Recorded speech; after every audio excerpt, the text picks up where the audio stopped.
제가 어렸을 적에 저희 어머니께서 사주신 위인전 전집이 있었습니다. 한국을 빛낸 위인들, 또 세계를 빛낸 위인들, 이렇게 두 가지 버전이 있었고요. 책이 거의 100권 가까이 되어서 학교를 마치고 집에 돌아오면 책장 앞에 앉아서 많은 시간을 보냈던 기억이 납니다.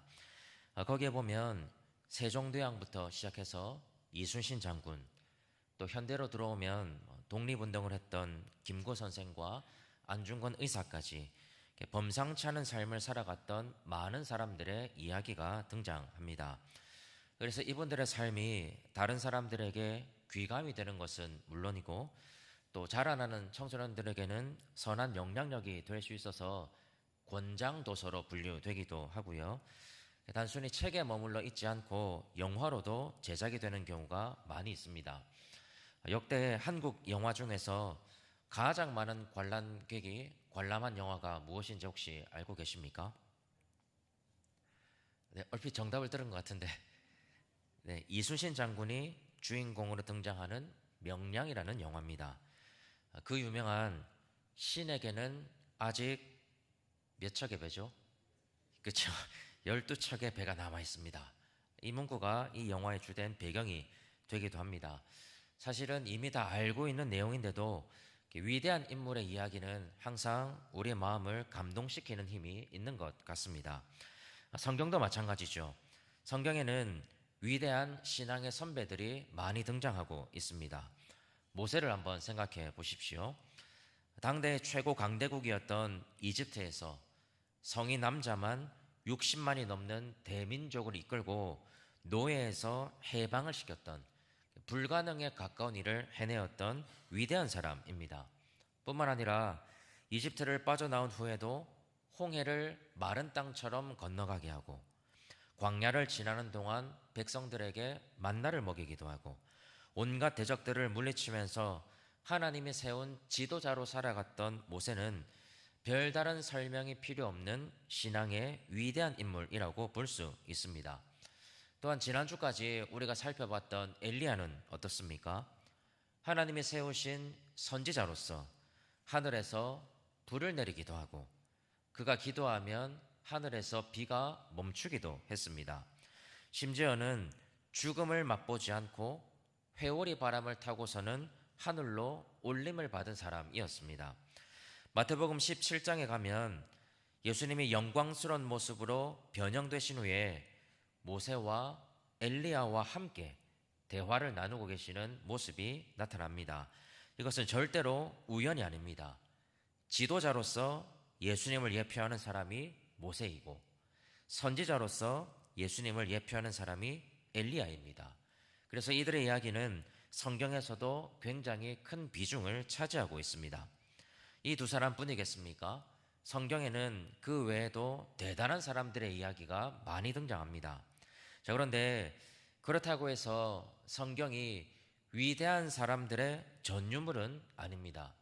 모세와 엘리야 역시도 신앙의 위대한 측면을 가지고 있지만 어떤 측면에서는 아주 미약하고 부족한 모습을 보이기도 합니다. 그것은 다윗도 마찬가지고 예수님의 제자들도 마찬가지고 바울 사도도 마찬가지입니다. 우리는 성경이 위대한 사람들만의 이야기가 아니라 이름조차 거론되지 않는 아주 평범한 사람들의 이야기라는 사실을 잊지 말아야 합니다. 하나님께서는 우리 인간과는 다릅니다. 우리는 어떻게 해서든 유명한 사람, 뛰어난 사람, 잘난 사람과 가까이 하고 싶어 하지만 하나님께서는 부름을 받은 모든 사람에게 동일한 관심과 사랑을 베풀어 주시는 분입니다. 그래서 하나님은 위대한 모세와도 함께 하셨지만 이름 없는 이스라엘 백성들과도 함께 하고 계시는 것이죠. 저는 성경을 읽으면서 늘 위대한 신앙의 선배들을 동경해 왔습니다. 내가 다니엘처럼 살 수 있다면 얼마나 좋을까? 내가 바울 사도처럼 사역할 수 있다면 얼마나 신명이 날 수 있을까? 그런데 제가 깨달았던 것은 성경에 나오는 위대한 인물들과는 달리 저는 평범한 사람의 모습으로 평범한 사역을 감당하면서 평범한 길을 걸어가야 한다는 사실이었습니다. 그럼에도 감사할 수 있는 이유는 평범하다 못해 연약한 저에게도 하나님은 모세나 엘리야 못지않게 함께하고 계시고 능력을 베풀어 주고 계시고 은혜를 허락하신다는 확고한 믿음이 있기 때문이죠. 오늘 살펴보게 될 말씀이 바로 이런 이야기를 하고 있습니다. 하나님은 엘리사 선지자의 이름도 없고 평범한 제자의 삶 속에서도 함께하고 계십니다. 그가 영적으로 대단한 사람은 아니지만 그의 삶에 특별하고도 세심한 은혜를 베풀어주고 계십니다. 그래서 오늘은 평범한 사람의 평범한 일상 속에서 하나님이 베풀어주시는 넘치는 은혜는 무엇인지 우리 같이 한번 살펴보면서 은혜를 나누려고 합니다. 먼저 1절을 한번 보십시오. 우리 1절 말씀 우리 같이 한번 읽어보겠습니다. 1절입니다. 시작.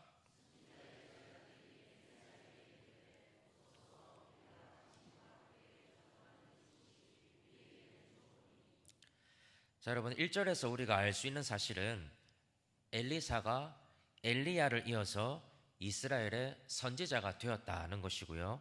자, 엘리야와는 달리 엘리사는 지금 많은 제자들과 함께 살아가고 있다는 점입니다.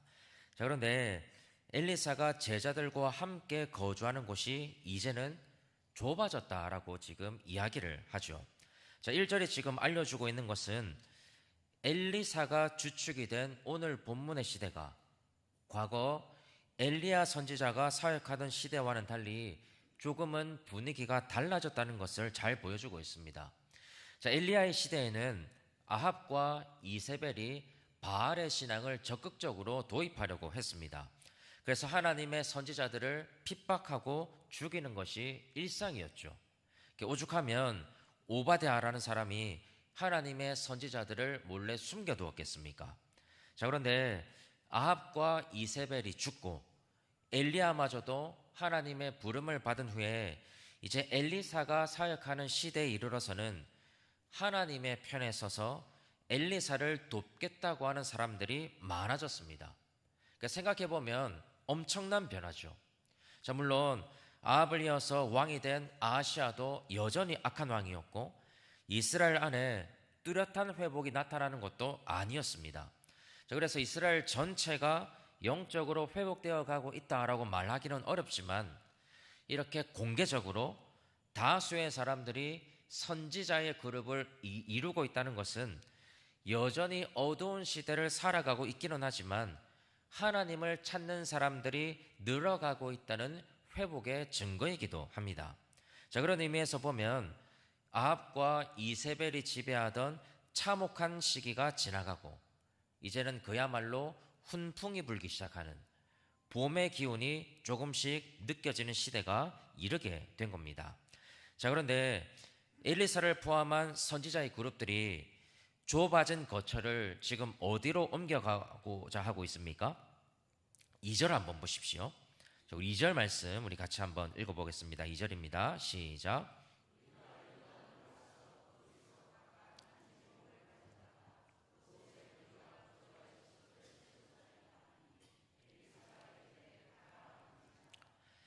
자, 엘리사의 제자들이 지금 어디로 옮겨가자고 이야기하고 있습니까? 요단이죠. 여러분들 왜 하필 요단으로 옮겨가자고 이야기하고 있을까요? 자, 열왕기하 2장에 보시면 엘리야와 엘리사가 함께 요단강에 도착을 합니다. 자, 거기서 엘리야가 겉옷을 말아서 요단강 물을 치죠. 자, 그러자 물이 갈라지면서 두 사람이 요단강을 마른 땅처럼 건너가게 됩니다. 자, 그리고 잠시 후에 하나님께서는 엘리야를 회오리 바람으로 데려가십니다. 자, 그러자 혼자 남게 된 엘리사가 떨어져 있는 엘리야의 겉옷을 취해서 엘리야 역시도 요단강 물을 치게 됩니다. 자, 이때 요단강 물이 이리저리 갈라지고 엘리사도 요단강을 마른 땅처럼 건너가게 됩니다. 자, 이 장면은 엘리야에게 허락되었던 하나님의 능력이 엘리사에게로 전가되고 있는 모습을 보여주고 있습니다. 다시 말하면 요단은 엘리사가 선지자로서의 능력을 부여받은 곳이고, 지금까지는 이스라엘 백성들 사이에서 엘리야의 하나님으로 알려져 있었다면, 이제는 엘리사의 하나님으로 전환이 일어나고 있는 역사적인 장소가 바로 요단이었다는 점입니다. 자, 그래서 엘리사와 그의 제자들이 요단으로 지금 옮겨가고자 하는 것은 단순히 조금 더 넓은 곳으로 거처를 옮기겠다는 뜻은 아닙니다.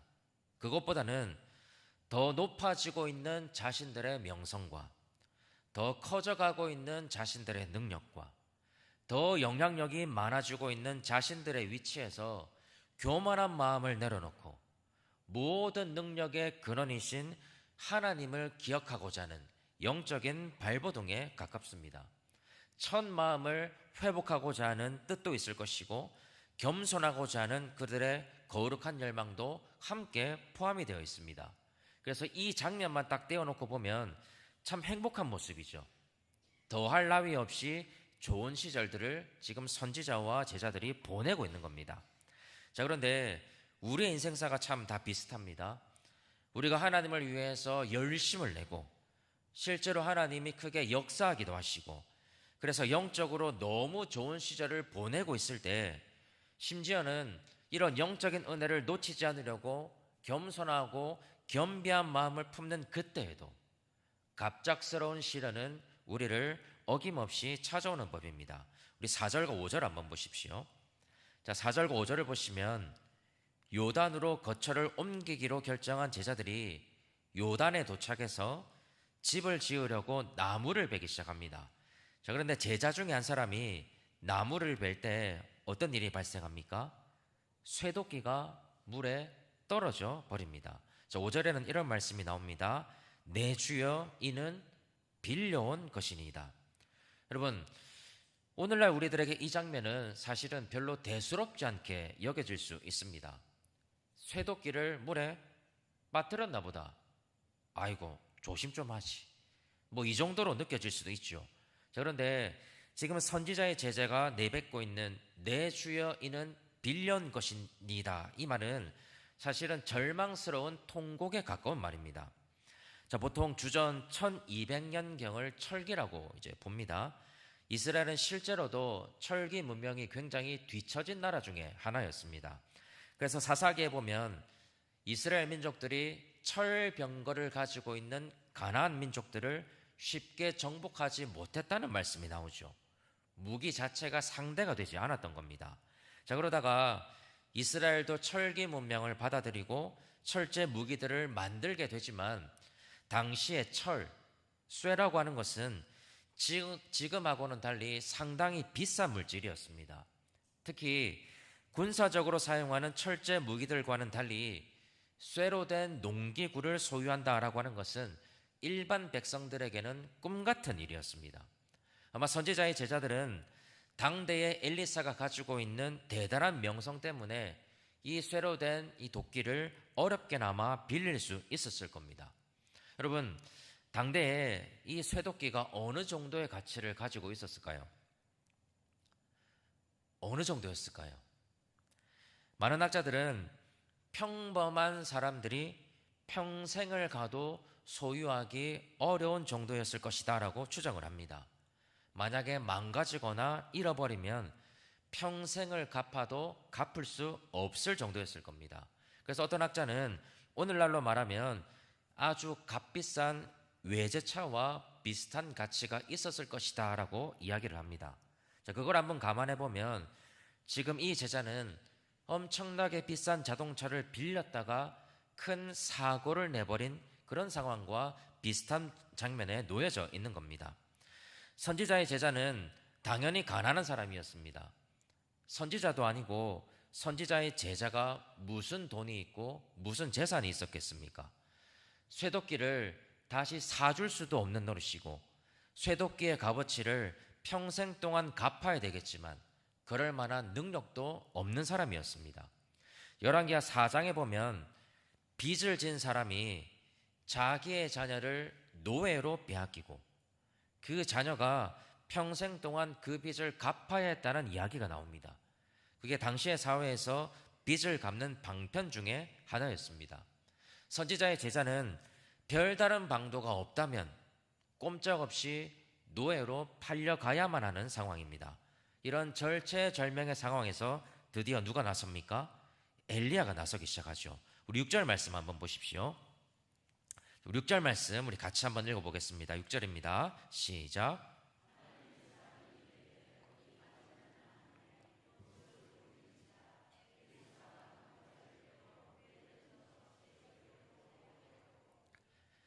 여러분, 제가 자주 말씀을 드렸지만 성경에는 우연이 없습니다. 아주 작은 단어 하나에도 하나님의 의도가 담겨져 있습니다. 자, 오늘 우리가 살펴보고 있는 본문의 내용에서는 처음부터 계속 엘리사의 이름을 분명하게 밝혀왔습니다. 1절도 마찬가지고요, 2절도 마찬가지고 3절에도 정확하게 엘리사의 이름이 나옵니다. 자, 그런데 6절은 어떤 말로 시작하고 있습니까? 하나님의 사람이 이르되. 여러분, 왜 성경은 엘리사라는 이름은 감추고 하나님의 사람이 쇠도끼를 다시 떠오르게 만드는 기적을 베풀었다라고 말하고 있을까요? 누가 봐도 엘리사라는 걸 이미 알고 있는데도 왜 성경은 굳이 하나님의 사람이라고 기록하고 있을까요? 엘리사는 하나님을 떼놓고서는 설명할 수 없습니다. 하나님이 부르신 사람이고 하나님이 사용하시는 사람이고 하나님의 능력이 펼쳐지는 통로입니다. 하지만 성경은 엘리사 자신의 능력이 아니라 하나님의 능력이 엘리사 위에 머물고 있음을 지금 의도적으로 밝혀주고 있는 겁니다. 자, 뿐만 아니라 엘리사에게 임한 능력은 엘리사 자신을 위한 것이 아니라 쇠도끼를 빠뜨려버린 엘리사의 제자를 향하고 있습니다. 여러분, 이 제자가 어떤 사람입니까?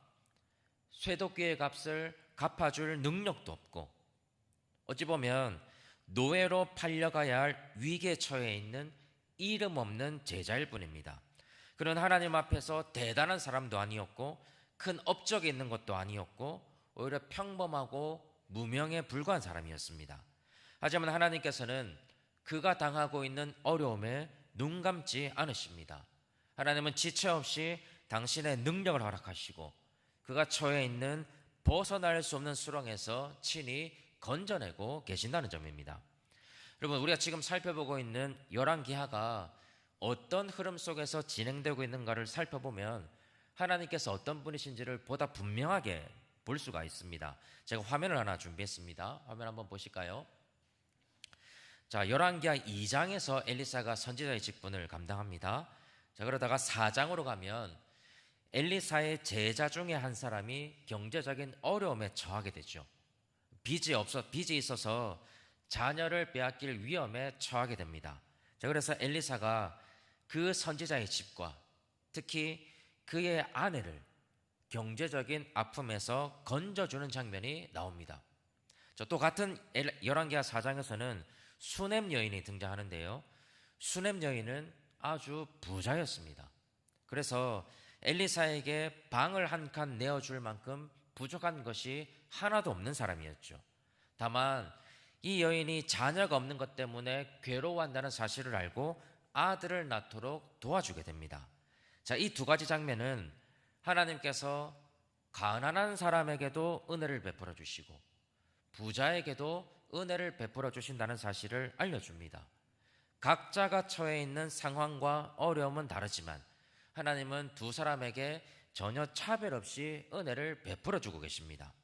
자, 열왕기하 5장에 가면 나아만 장군이 나병을 고침받는 장면이 나옵니다. 나아만 장군은 아람 나라의 군대 장관이었고 큰 용사라고 불릴 만큼 그 지역에서 유명세를 떨치고 있는 사람이었습니다. 자, 그런데 나아만 장군의 이야기가 끝이 나면 곧바로 오늘 본문인 선지자의 제자가 쇠도끼를 다시 찾는 이야기가 등장하죠. 그럼 이것도 하나님께서 유명한 사람에게도 도움을 허락하시지만 이름 없는 무명의 사람에게도 하나님의 도움을 허락하신다는 사실을 잘 알려줍니다. 그럼 성경은 각 내용에도 의미가 있지만 각 내용을 배치하고 배열하는 구조에도 의미를 담아두고 있습니다. 그래서 지금 하나님께서는 가난하든 부하든 남자든 여자든 유명하든 무명이든 차별 없이 당신의 선한 은혜를 베풀어 주신다는 이 사실을 열왕기하의 구조 속에서도 담아두고 계시는 겁니다. 특히 오늘 본문에 등장하는 이 선지자의 제자는 이름조차 거론되지 않고 있습니다. 그만큼 중요한 인물이 아니란 뜻이죠. 별로 주목하지 않아도 되는, 별로 빛날 것이 없는, 심지어는 이렇게 값비싼 쇠도끼를 물에 빠뜨리는 부주의하고 연약한 인물에 불과한 사람입니다. 그런데 우리가 깨닫는 사실이 무엇입니까? 하나님께서 나아만 장군처럼 유명하고 위대한 사람에게만 관심이 있는 것이 아니라 무명에 불과한 이 제자 인생이 위기에 처했을 때, 그 사람이 무명하다고 해서, 그 사람이 그저 평범하다고 해서, 그 사람이 하나님을 위해서 할 수 있는 일이 지극히 적다고 해서 하나님께서 그 인생의 필요를 무시하지 않는다는 사실입니다. 하나님은 이름 없는 이 사람의 인생을 위해서 하나님의 사람을 보내십니다. 하나님의 능력을 베풀어 주고 계십니다. 하나님의 역사를 허락하십니다. 6절이 엘리사라고 하지 않고 하나님의 사람이라고 밝히는 이유는 하나님께서 친히 이 제자의 삶을 주목하고 계시고 그가 어려움에 처하고 있을 때에 전면에 등장하시는 분이 바로 우리 하나님이 되신다는 사실을 우리에게 가르쳐주고 있는 겁니다.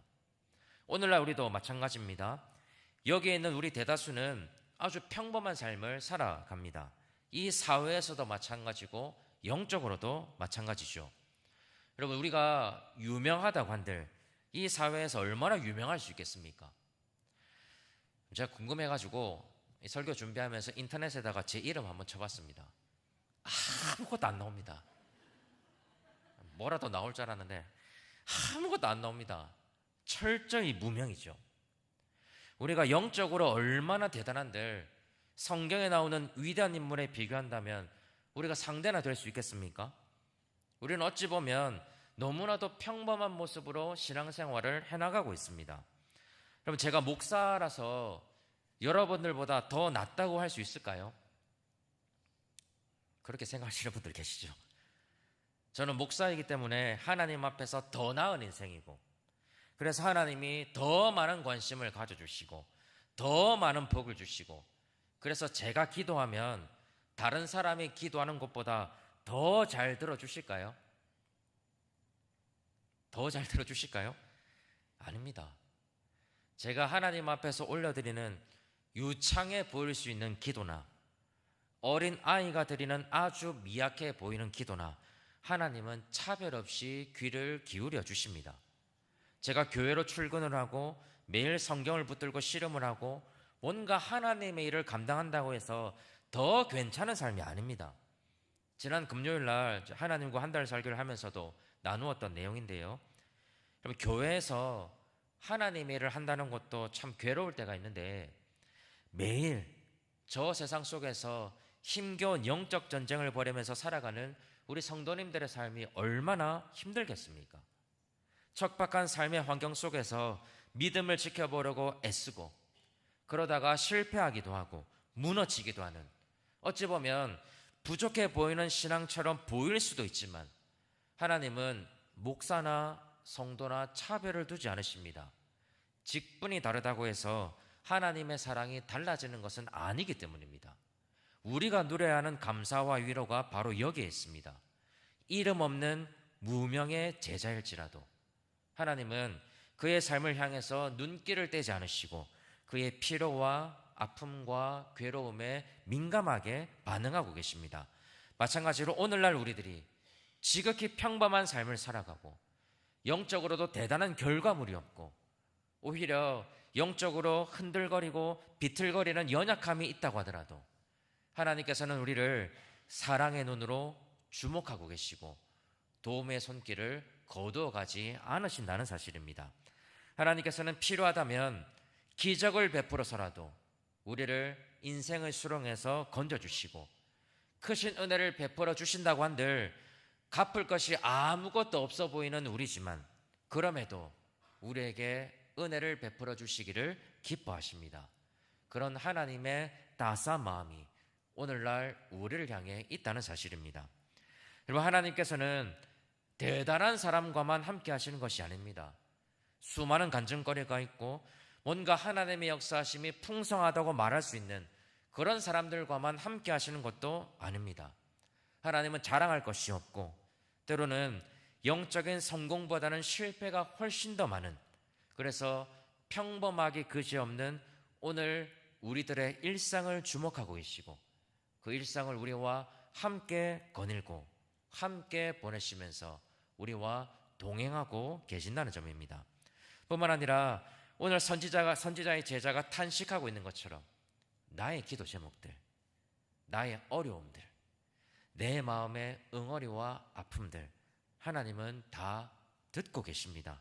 물론 오늘 말씀처럼 내 눈앞에 매번 기적이 펼쳐지는 것은 아니겠지만 하나님께서는 보이지 않아도 우리를 돕고 계시고 우리의 손을 붙들고 계십니다. 그래서 저는 우리의 인생이 오히려 특별하다고 믿습니다. 인간의 기준으로 볼 때는 무명하고 평범하고 그닥 박수받는 인생은 아닐지 모르지만 하나님이 관심을 두고 계시고 하나님이 도움을 허락하시고 하나님이 친히 이끌어 가시는 인생이라면 우리의 인생 하나님 앞에서 특별하다고 이야기할 수 있지 않겠습니까? 우리의 일상도 마찬가지죠. 우리 지리하게 반복되는 일상을 살아갈 때가 너무나도 많습니다. 여러분, 저도 저의 일상을 이렇게 되짚어보면 되게 몸이 건조합니다. 뭔가 드라마틱하지도 않고 도파민이 터지는 재미있는 일상이 아닙니다. 저는 반복하는 걸 굉장히 싫어하거든요. 근데 여러분, 제 일생이 무한한 설교의 반복 아닙니까? 주중에 연휴나 명절이 있는 게 저한테는 아무런 의미가 없습니다. 어차피 주일날 설교를 해야 되는 건 똑같으니까요.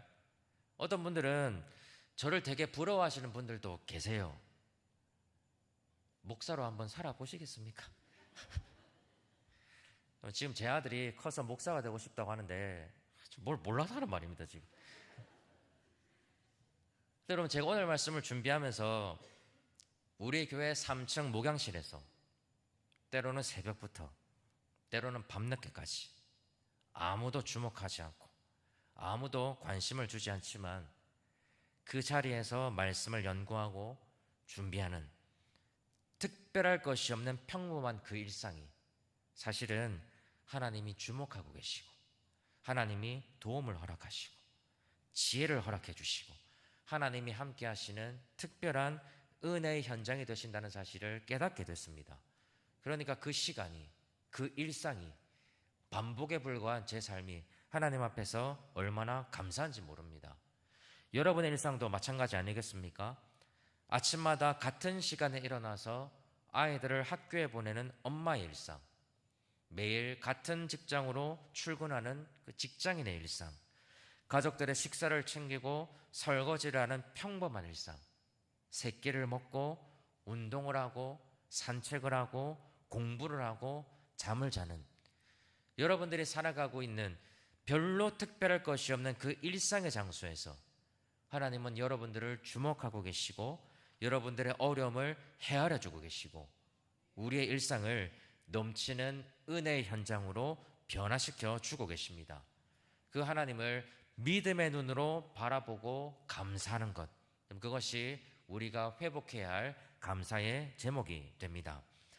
이제 말씀을 맺겠습니다. 이번 한 주를 살아가시면서 하나님께서 평범한 내 삶에 허락해 주시는 귀한 은혜를 딱 한 가지만 찾아보시면 좋겠습니다.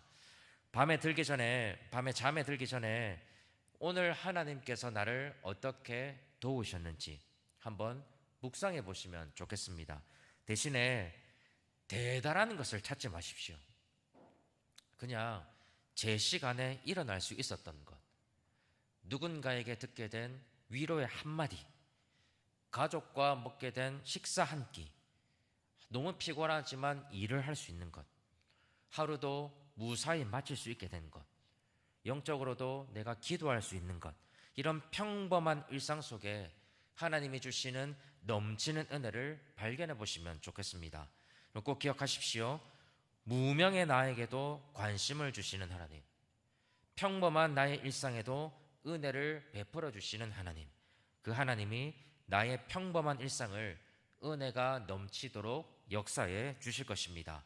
이 사실 잘 기억하셔서 지금 이 순간에도 나를 주목하시고 나를 도와주시는 그 하나님을 기억하시면서 우리 삶에 하나님이 주시는 위로와 평안이 넘쳐날 수 있기를 주님의 이름으로 간절히 축복합니다.